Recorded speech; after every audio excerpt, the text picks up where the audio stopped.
अजून दादा आलेले नाही. गेले, दादाच्या गेल्या त्याच दिवशी यांनी विलिनीकरणाची चर्चा सुरू केली होती. मग तुमच्या हे पक्षात बघा, ही लोकशाही आहे, त्यांना बोलायचा पूर्ण अधिकार आहे.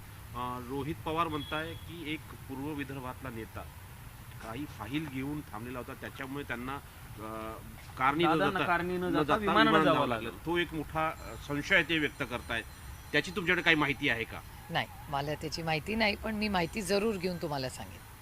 अमित भेट घेण्यासाठी काही काल रोहित पवार इथेच होते आणि त्यांनी सिव्हिल एव्हिएशन मिनिस्टर आणि अमित शहाजींची वेळ मागितली होती. मी त्यांनाही विनंती केली होती, पण काल मला पण यायला थोडासा उशीर झाला, मला संध्याकाळ झाली. त्याच्यामुळे काल मी ईमेलही केला होता त्यांच्या ऑफिसला की रोहितची इच्छा होती की त्या दोघांनाही जाऊन विनंती करावी ह्या सगळ्याची. पण आज रोहित आता मुंबईला का पुण्याला गेलेला आहे, त्यामुळे परत तो दिल्लीला येईल तेव्हा परत मी विनंती करेन.